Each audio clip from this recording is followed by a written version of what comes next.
మేకదాటు ఆనకట్ట కట్టడాన్ని అడ్డుకోవాలి. ముఖ్యంగా డెల్టా జిల్లాలను కరువు పీడిత జిల్లాలుగా ప్రకటించాలని కోరుతూ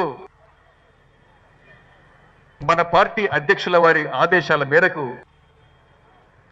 ప్రజా వ్యతిరేక డిఎంకే ప్రభుత్వానికి వ్యతిరేకంగా ఈ భారీ నిరసనను ఈరోజు తంజావూరులో చేస్తున్నాం. ఈ నిరసన కోసం పార్టీ సభ్యులు, మిత్రపక్షాలు, రైతులు ఈ ప్రభుత్వానికి వ్యతిరేకంగా భారీగా తరలి వచ్చారు.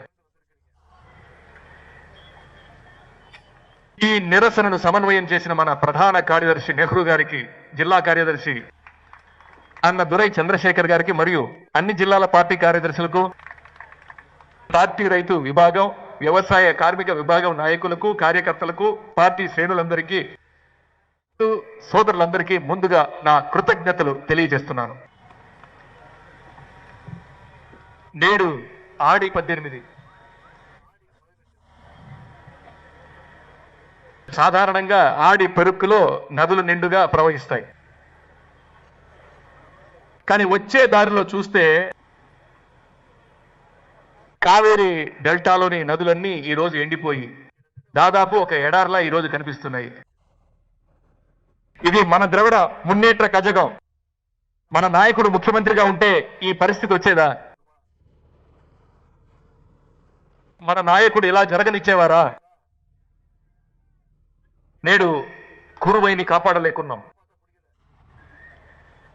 ఇక సంబా పంట ఏమవుతుందో అని రైతులు తలడిల్లిపోతున్నారు. ఇది ఏదో మామూలుగా జరిగిన విషయం కాదు. ఈ రోజు ఉన్నటువంటి ఒక అసమర్థుడైన డమ్మీ ముఖ్యమంత్రి వల్లే ఈ రోజు ఈ పరిస్థితి వచ్చింది.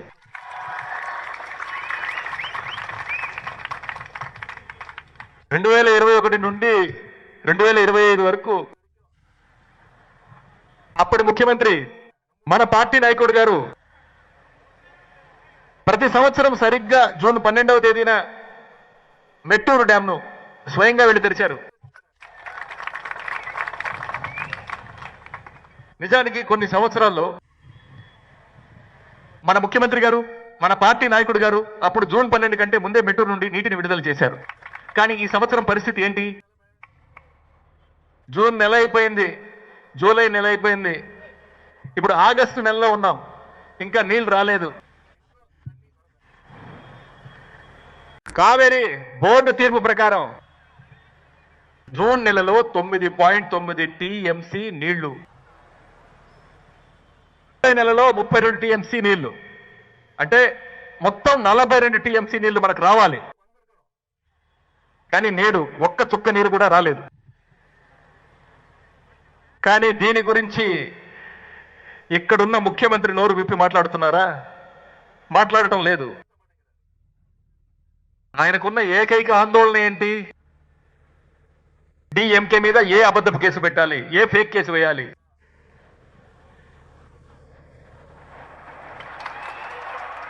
నీళ్ళు ఎక్కడి నుంచి రావాలో అక్కడి నుంచి రావాలి. కావేరీ గురించి అడిగితే ఇక్కడ తమిళనాడులో పాలన సాగించడానికి కాంగ్రెస్ సాయం కావాలి. అందుకే కర్ణాటక కాంగ్రెస్ ప్రభుత్వాన్ని ప్రశ్నించే ధైర్యం లేదు, ప్రశ్నించడానికే భయపడుతున్నారు. కేంద్ర ప్రభుత్వాన్ని ఎదిరిస్తే సమస్యల్ని భయం. ప్రభుత్వం ఏర్పడి 3 నెలలు అయింది. ఇప్పటి వరకు ఆయన నోటి నుండి రైలును ఆపి మధ్యలోనే వాళ్ళని దించేసి మళ్ళీ తమిళనాడుకు వెళ్ళిపోమని చెప్పారు. దీన్ని ఖండిస్తూ మా నాయకుడు స్టేట్మెంట్ ఇచ్చారు. అన్ని ప్రతిపక్ష పార్టీలు కూడా స్టేట్మెంట్ ఇచ్చాయి. దీనిపై సీఎం ఎందుకు నోరు విప్పరు? మహారాష్ట్రలో జరుగుతోంది బీజేపీ పాలన. వాళ్ళని ఎదిరించి మాట్లాడే సత్తా గాని ధైర్యం గాని ఇక్కడున్న ముఖ్యమంత్రికి లేదు. రైతుల హక్కుల కంటే ముఖ్యమంత్రికి తన స్వార్థం, తన పదవిని ఎలాగైనా కాపాడుకోవాలనే ఆ స్వార్థమే చాలా ముఖ్యం. ఇప్పుడు రైతులందరూ కలిసి ప్రభుత్వ వ్యతిరేకి కాగానే 2 రోజులుగా ఒక డ్రామా ఆడుతున్నారు. కర్ణాటకకు వెళ్తున్నానని ఒక బిల్డప్ ఇచ్చారు. మేమందరం చెప్పాం, మా నాయకుడు చెప్పారు దయచేసి కర్ణాటక వెళ్ళకండి అని. ఇది పెద్ద చట్ట పోరాటం, ఎన్నో ఏళ్లుగా జరుగుతోంది, 1/2 శతాబ్ద కాలంగా సాగుతున్న పోరాటం ఇది. కేవలం డిఎంకే మాత్రమే కాదు, అన్ని ప్రతిపక్షాలు చెప్పాయి వాళ్ళ కూటమి పార్టీలే కర్ణాటకకు వెళ్లాల్సిన అవసరం లేదని చెప్పాయి. ఆయన అవేమీ పట్టించుకోలేదు. కానీ కర్ణాటక ముఖ్యమంత్రి మాత్రం దయచేసి ఈ వైపు రావద్దు, మీకు ఒక్క చుక్క నీరు కూడా ఇవ్వలేమని చెప్పారు. కర్ణాటక ఏమలా చెప్పాకే ఆయన శాంతించారు. ఈయన కర్ణాటక సీఎంని కలవడం పక్కన పెడితే ముందు మన ఊరి రైతులను మీరు కలిశారా?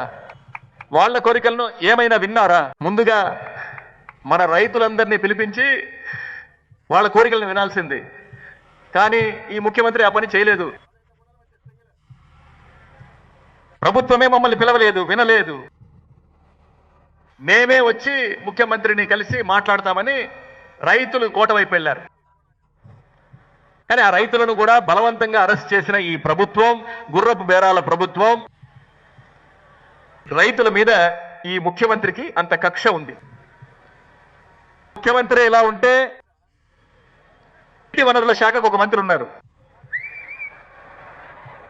ఇలాంటి మంత్రిని మీరు ఎక్కడా చూసి ఉండరు. జర్నలిస్టులను చూస్తే చాలు ఆయన పరుగులు తీస్తారు. ఏ ప్రశ్నకు సమాధానం చెప్పరు.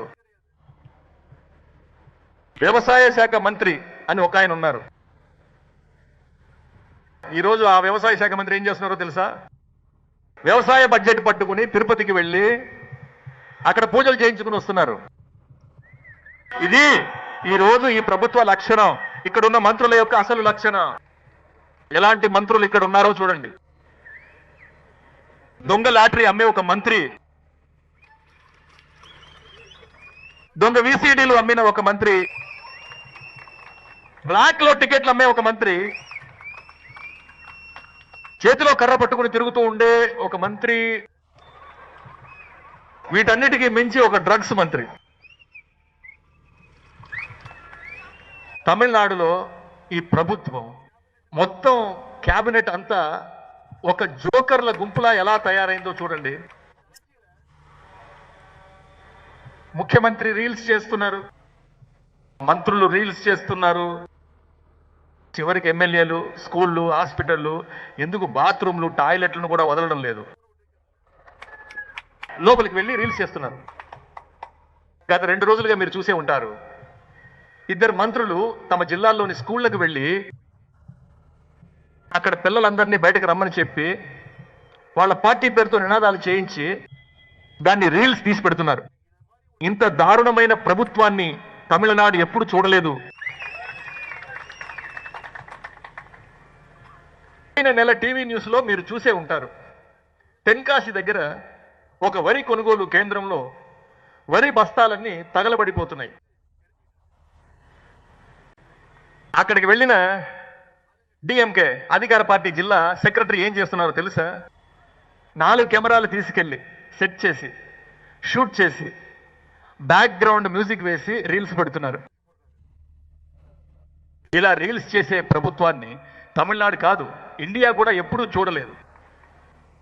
మంత్రులే కాదు, వాళ్ళ చుట్టాలు, అన్నదమ్ములు అందరు కలిసి ఇన్స్పెక్షన్కి వెళ్తున్నారు. గవర్నమెంట్ ఆఫీసర్లకి అర్థం కావట్లేదు ఎవరు మినిస్టరో ఎవరు ఎమ్మెల్యేనో, ఎంకి కూడా తెలియట్లేదు. ఈ గవర్నమెంట్కి రీల్స్ పిచ్చి ఆ రేంజ్లో ముదిరిపోయింది. ఇవాళ రైతులు కన్నీళ్లు పెడుతుంటే మంత్రులు ఏం చేస్తున్నారో తెలుసా? సినిమా థియేటర్లో సినిమాలు చూస్తూ కన్నీళ్లు పెడుతున్నారు. అంతేకాదు, తమిళనాడు 15 రోజుల పాటు రోజుకి 3500 క్యూసెక్కుల నీళ్లు, అంటే సుమారు 4 టీఎంసీల నీళ్లు వదలాలని కావేరీ రెగ్యులేటరీ కమిటీ ఆర్డర్ వేసింది. దాని ప్రకారం చూస్తే మన గత 2 నెలల్లో 42 టీఎంసీల నీరు రావాలి, కానీ కేవలం 4 టీఎంసీలే ఇవ్వాలని ఆర్డర్ వేశారు. అది కూడా వదలలేమని కర్ణాటక ముఖ్యమంత్రి గారు ఆర్డర్ వేశారు. వీటి గురించి ఈ పాలకులకు అస్సలు ఏమాత్రం చింత లేదు. పాలకులకు చింత లేదు, కానీ ద్రవిడ మున్నేట్ర కజగం మౌనంగా ఉంటుందా? అందుకే ఈరోజు మన రైతు సోదరుల కోసం ప్రజాక్షేత్రంలో ఈ పోరాటం చేసినట్టే ఈరోజు సుప్రీంకోర్టులో కూడా ద్రవిడ మున్నేట్ర కజగం మన నాయకుడు న్యాయ పోరాటాన్ని మొదలుపెట్టారు.